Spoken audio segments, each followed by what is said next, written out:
আমার প্রিয় ও স্নেহের 2025 সালের নতুন বছরের অষ্টম শ্রেণীর ছাত্রছাত্রী বন্ধুরা, আশা করি তোমার সবাই ভালো আছো।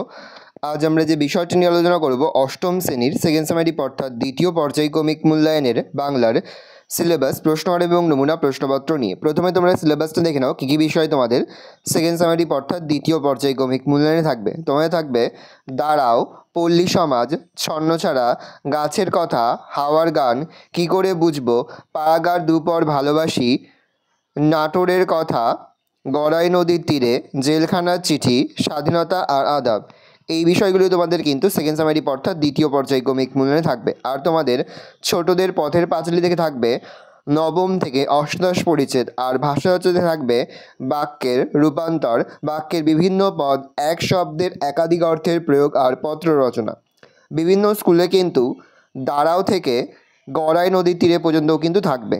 যে পর্যন্ত আমাদের স্কুলে বলা হবে সেই পর্যন্ত তোমরা কিন্তু সেকেন্ড সামেটিভের জন্য অধ্যয়ন করবে। এবার আমরা নমুনা প্রশ্নপত্রটা দেখে নেব। দেখো, সরাসরি স্ক্রিনে তোমরা অষ্টম শ্রেণীর সেকেন্ড সামেটিভ অর্থাৎ দ্বিতীয় পর্যায়ক্রমিক মূল্যায়নের বাংলার কোশ্চেনটা দেখতে পাচ্ছ। ফুল মার্কস তোমাদের রয়েছে 50, আর সময় তোমাদের রয়েছে 1 ঘন্টা 45 মিনিট। একে দাগে রয়েছে সঠিক উত্তর নির্বাচন করো যে কোনো 12টি, প্রতিটি প্রশ্নের মান 1 করে 1 × 12 = 12। কবির মতে মানুষ আজ বড় নিঃসঙ্গ, একাকী, একলা, নীরব, একলা। তুমি অত্যন্ত হীন এবং নীচ, একথা রমেশ বলেছিল বেনি রমা আকবর গোপালকে, উত্তরে রমাকে। গলির মোড়ে একটা গাছ দাঁড়িয়ে, গাছ না গাছের প্রতিরূপ, প্রেতছায়া, প্রতিলিপি, চারা গাছ, উত্তরে প্রেতছায়া। গাছের জীবন মানুষের জীবনের অনুরূপ, বিপরীত, ছায়ামাত্র, প্রতিরূপ, হয়ে ছায়ামাত্র। ডাম্বল বইয়ের আলমারি থেকে যে বইগুলি নামিয়েছিলেন সেগুলি ছিল বুকুর বাবার, মায়ের, সেজকাকার, ঠাকুমার, সেজকাকার। পাড়াগার দুপর ভালোবাসি কবিতাটি জীবনানন্দের, ধূসর পাণ্ডুলিপি বনলতা সেন, রূপসী বাংলা মহাপৃথিবী কাব্যগ্রন্থের অন্তর্গত, রূপসী বাংলা কাব্যগ্রন্থের অন্তর্গত। পরের প্রশ্ন, নাটোরের মহারাজের নাম ছিল জগদীশ প্রধান, জগনীন্দ্রনাথ, জগন্নাথ, জগৎবন্ধু, উত্তরে জগনীন্দ্রনাথ। গড়াই নদী তীরে কুটির খানিরে, লতা পাতা ফুল জড়িয়ে মায় আদরে, সাদরে রয়েছে কি, উত্তরে মায়ায়। রমেশ কাছে কতজন কৃষক এসেছিলেন? 15 জন, 20 জন, 30 জন, 25 জন, উত্তর হবে 20 জন। এখনও প্রাণ আছে কথাটি বলেছিল ড্রাইভার, কবি, ডাক্তার, ছেলেগুলো, উত্তরে ছেলেগুলো। ডাম্বলের মায়ের নাম বেনু, রেণু, নির্মলা, ছেনু, উত্তরে বেনু। আমার সঙ্গে এসো বাক্যটি হলো বিস্ময়সূচক, প্রার্থনাসূচক, অনুজ্ঞাবাচক, নাবাচক, অনুজ্ঞাবাচক। সূর্য পূর্ব দিকে ওঠে। বাক্যটি হলো অনুজ্ঞাবাচক, নির্দেশক, প্রশ্নবোধক, প্রার্থনাসূচক, উত্তরে নির্দেশক। 2 দাগে রয়েছে সংক্ষেপে নিচের প্রশ্নগুলির উত্তর দাও যে কোনো 12টি, প্রতিটি প্রশ্নের মান 1 করে 1 × 12 = 12। কবি পাখির মতো পাশে দাঁড়াতে বলেছেন কেন? তো লিখবে পাখি হলো মুক্তি ও স্বাধীনতার প্রতীক। কবিতায় তুমিকে সকল বাধা বিপত্তি অতিক্রম করে আর্তপীড়িত মানুষের পাশে মুক্তির প্রতীক হিসাবে পাখির মতো এসে দাঁড়াতে বলেছেন। পরের প্রশ্ন, গ্রামের একমাত্র ভরসা কী ছিল? 100 বিঘার মাঠটাই গ্রামের একমাত্র ভরসা ছিল, কারণ গ্রামের সমস্ত চাষিদের কিছু কিছু জমি তাতে ছিল। আমি নেমে পড়লুম তাড়াতাড়ি। কবি তাড়াতাড়ি নেমে পড়লেন কেন? গাড়ি হাইপেন চাপা পড়া ভিখারির দলা পাকানো লাশের রক্ত যাতে কবির জামা কাপড়ে না লাগে সেজন্য কবি তাড়াতাড়ি ট্যাক্সি থেকে নেমে পড়লেন। বৃক্ষ শিশু নিরাপদে নিদ্রা যায়। বৃক্ষ শিশু কোথায় নিদ্রা যায়? বীজের ওপর ঢাকনা বা বীজের ওপর থাকা কঠিন ঢাকনার মধ্যে বৃক্ষ শিশু নিরাপদে নিদ্রা যায়। বুকুর মার কি কেনা ছিল? বুকুর মার বিকালের শোয়ে সিনেমার টিকিট কেনা ছিল। সারাঘাট থেকে লেখক ও তার সঙ্গীরা কোন নদীতে স্টিমারে চলেছিল? লেখক অবনীন্দ্রনাথ ঠাকুর ও তার সঙ্গীরা সারাঘাট থেকে পদ্মা নদীতে স্টিমারে চলেছিল। বাড়িটিকে ভালোবেসে কারা বেড়াতে এলে কিছুক্ষণ থেমে রয়? সকাল ও সন্ধ্যার রঙিন মেঘেরা বেড়াতে এলে বাড়িটিকে ভালোবেসে সেইখানে কিছুক্ষণ থেমে থাকে। নির্দেশ অনুযায়ী বাক্য পরিবর্তন করো। সেদিকটার দরজা বন্ধ। নাসূচক বাক্যে সেদিকটার দরজা খোলা ছিল না।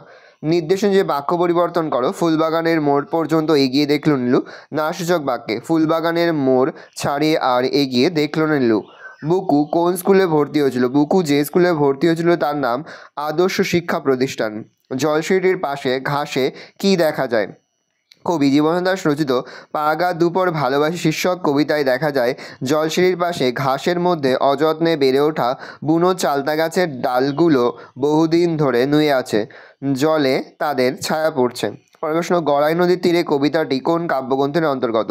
গড়াই নদীর তীরে কবিতাটি পল্লীকবি জসিমউদ্দিন রচিত সজন বাদিয়ার ঘাট কাব্যগ্রন্থ থেকে গৃহীত।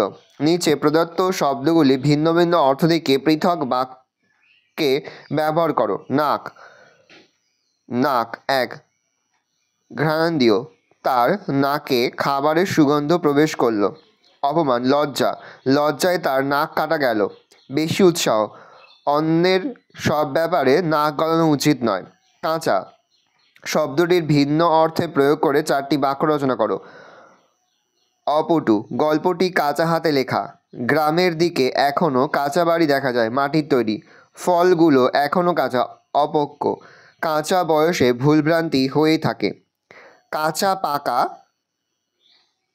আর মাথা, চোখ, নাক, এগুলো কিন্তু ভালো করে পড়বে। তোমরা অবশ্যই কিন্তু এগুলো তোমাদের ভাষাচর্চা বইয়ে কিন্তু পেয়ে যাবে। 3 দাগে রয়েছে নিচে যে কোনো 3টি প্রশ্ন দেওয়া, প্রশ্নের মান 3 করে, 3 × 3 = 9। 20 জন কৃষক রমেশের কাছে এসে কেঁদে পড়ল কেন? শরৎচন্দ্র চট্টোপাধ্যায়ের পল্লী সমাজ গল্পে গ্রামের 100 বিঘা জমির মাঠটা চাষিদের একমাত্র ভরসা, কারণ সেই মাঠেই সকলের কিছুটা করে জমি রয়েছে। এবারের দুদিনের অবিরাম বৃষ্টিতে সেই মাঠ ডুবে গিয়ে ধান নষ্ট হয়ে উপক্রম হয়েছে। মাঠের পূর্বধারে খুব বড় সরকারি বাঁধ, পূর্ব পশ্চিম প্রান্তে গ্রাম উঁচু, এ কেবল নিচু। দক্ষিণ দিকের বাঁধটা ঘোষাল ও মুখুর্জদের। চাষিরা জমিদার বেনি ঘোষালের কাছে গিয়ে বাঁধ কেটে জল বের করার আবেদন জানায়, কিন্তু বছরে 200 টাকার মাছ বিক্রি হয় বলে বেনি তাদের কথায় কর্ণপাত না করে তাড়িয়ে দিয়েছে। চাষিরা তখন এই সমস্যার সমাধানের জন্য রমেশের কাছে এসে কেঁদে পড়ল। বুকু অবাক হয়ে ফ্যালফেলিয়ে মায়ের মুখের দিকে তাকিয়েছিল কেন? আশাপূর্ণা দেবী রচিত কী করে বুঝবো গল্পে উত্তরপাড়া থেকে নির্মলার ভবানীপুরের বাড়িতে তার পাতানো বেনুমাসি, ছেনুমাসি ও বেনুমাসির ছেলে ডাম্বল বেড়াতে এসেছে। নির্মলার ছেলে বুকু গিয়ে মাকে সেই খবর দিতে নির্মলা এইভাবে অসময়ে বাড়িতে লোকজনের বেড়াতে আসা ভালোভাবে নিতে পারলেন না। ছেলের সামনেই বলে ফেলেন, বাবারে, শুনে গা জ্বলে গেল। অথচ নির্মলা যখন বেনুমাসি আর ছেনুমাসির সামনে আসেন তখন বলতে থাকেন যে তার ভাগ্য খুব ভালো যে এতদিন পরে ছেনুমাসি বেনুমাসি তাদের বাড়িতে এসেছে। এতদিন পরে দেখা হওয়ায় নির্মলার খুব আনন্দ হচ্ছে।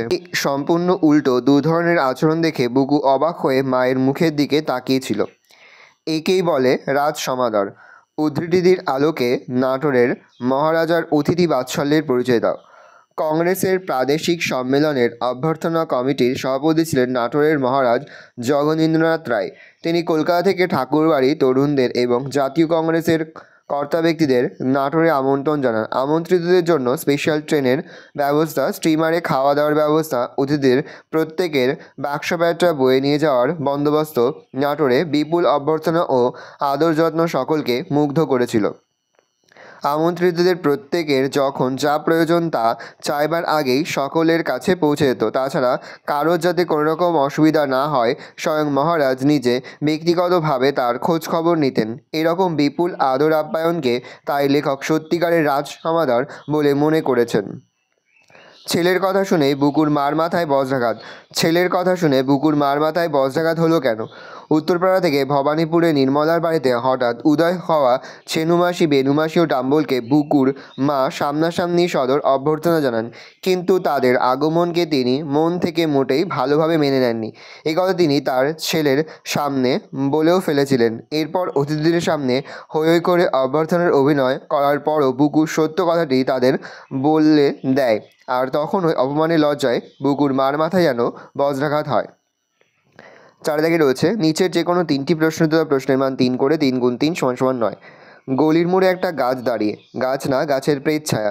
একটি গাছ দাঁড়িয়ে আছে বলেও কেন পরের পংক্তি তাকে গাছের প্রেত ছায়া বলা হয়েছে তা বুঝিয়ে দাও। কবি দূর থেকে গাছের অবয়বটি দেখেছিলেন, কিন্তু কাছে এসে দেখেন সেটি একটি গাছের কঙ্কাল। তাতে না পাতা ফুল প্রাণের সামান্য আভাসও ছিল না। সেটি যেন ছিল শুকনো কাঠি, ওপরের দিকে তুলে দাঁড়িয়ে থাকা ছাল বাকলহীন একটা গাছের কাঠামো। তাই কবি তাকে গাছের প্রেতছায়া বলেছেন। স্বপ্নে যে বেদনা আছে, কবির স্বপ্নে কেন বেদনার অনুভূতি? কবি জীবনানন্দ দাশ রূপসী বাংলার কবি। নগর জীবনের ক্লান্তি ও বিষণ্ণতা তাকে বারবার ফিরিয়ে নিয়ে গেছে শৈশবের গ্রাম বাংলার দিনগুলিতে। গ্রাম বাংলার ফেলে আসা দিনগুলোর কথা ভেবে কবির মন আলোড়িত হয়েছে। বিষণ্ণতা তাকে আষ্টে পৃষ্ঠে জড়িয়ে ধরেছে। পাড়াগাঁয়ে দুপুরের প্রচণ্ড রোদ কবির মনে স্বপ্নের আবেশ সৃষ্টি করে। সেই স্বপ্নে ভেসে ওঠে গ্রামের করুণ ছবি।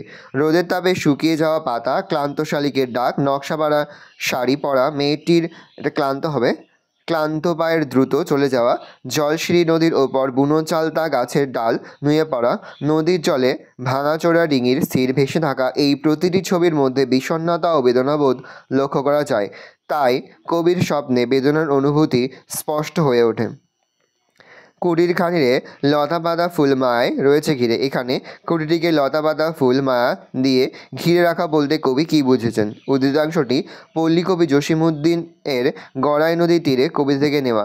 গড়াই নদীর তীরে অবস্থিত কুটিরের চারপাশে রয়েছে লতানো গাছ, বুনো ফুল গাছ। কবির কাছে মনে হয়েছে এই প্রকৃতির এই লতাপাতা আর ফুল যেন স্নেহ মায়া আদরে জড়িয়ে রেখেছে কুটিটিকে, অর্থাৎ কুটি যেন প্রকৃতিরই অংশ হয়ে উঠেছে।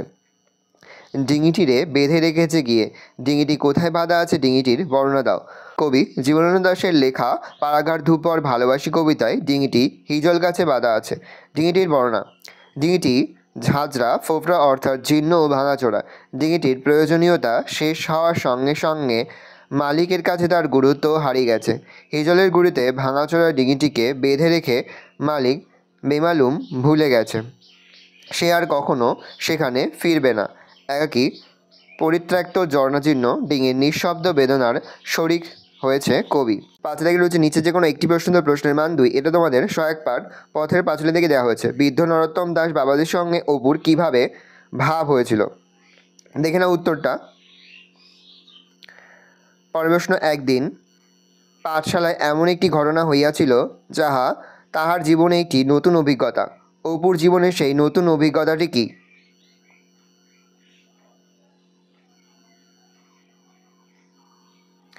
পরে রয়েছে পত্র রচনা করো। প্রশ্নের মান 6।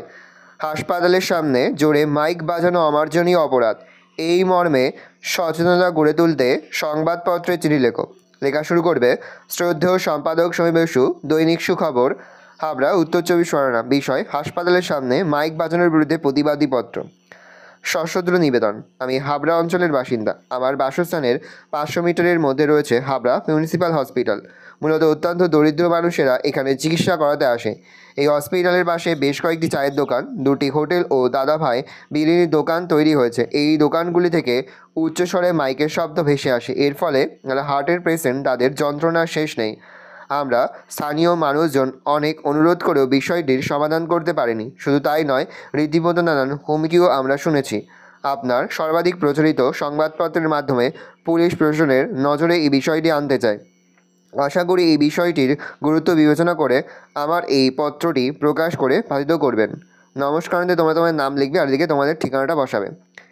পরে রয়েছে তোমার অঞ্চলে যত্রতত্র আবর্জনা স্তূপ সংশ্লিষ্ট কর্তৃপক্ষের দৃষ্টি আকর্ষণ করে একটি বহুল প্রচারিত সংবাদপত্রের সম্পাদককে চিঠি পাঠাও। মাননীয় সম্পাদক সমিবেশু, দিনের আলো পত্রিকা, সিবক সেক্টর 5, কলকাতা। বিষয়: যত্রতত্র আবর্জনা স্তূপ। সবিনয় নিবেদন বলে একটা কমা দেবে। লেখা শুরু করবে আমি উত্তর চব্বিশ পরগনা জেলার বেলঘরিয়া অঞ্চলের বাসিন্দা। বিরাটি থেকে দক্ষিণেশ্বরে যাওয়ার পথে বেলঘরিয়া অঞ্চলের আবর্জনা সঞ্চিত রাখার যে জায়গা করা হয়েছে তার দুর্গন্ধে আমরা অতিষ্ঠ। তাছাড়া মিউনিসিপ্যাল ময়লা ফেলার গাড়িগুলো যত্রতত্র আবর্জনা স্তূপাকৃত করায় আমাদের দুঃখের অন্ত নেই। স্থানীয় প্রশাসনকে অনেকবার বললেও আমাদের কোনো সুরাহা হয়নি। তাই আপনার বহু প্রচারিত পত্রিকার মাধ্যমে আমি বিষয়টি উচ্চতর কর্তৃপক্ষের দৃষ্টি আকর্ষণ করতে চাই। ঘটনার গুরুত্ব বিবেচনা করে আশা করি আপনি আমার এই পত্রটি প্রকাশ করে বাধিত করবেন। নমস্কার, তোমরা তোমার নাম লিখবে আর এদিকে তোমরা তোমার ঠিকানাটা বসাবে। ভালো করে দেখে নাও। এই রয়েছে টোটাল তোমাদের সেকেন্ড সামারি অর্থাৎ দ্বিতীয় পর্যায়ক্রমিক মূল্যায়নের অষ্টম শ্রেণীর বাংলার কোশ্চেন পেপার। এবার আমরা আরও একটি নমুনা প্রশ্নপত্র দেখে নেব। দেখো সরাসরি স্ক্রিনে তোমরা অষ্টম শ্রেণীর আরও একটি নমুনা প্রশ্নপত্র দেখতে পাচ্ছ। ফুল মার্কস তোমাদের রয়েছে 50, আর সময় তোমাদের রয়েছে 1 ঘন্টা 30 মিনিট। একই দাগে রয়েছে নিচের যে কোনো 12টি প্রশ্নের উত্তর, প্রশ্নের মান রয়েছে 1 করে 1 × 12 = 12। এখানে বেশ কয়েকটি প্রশ্ন দেওয়া রয়েছে, তার মধ্যে থেকে তোমাদের যে কোনো 12টি প্রশ্নের উত্তর করতে হবে। ভালো করে দেখে নাও প্রশ্নগুলো।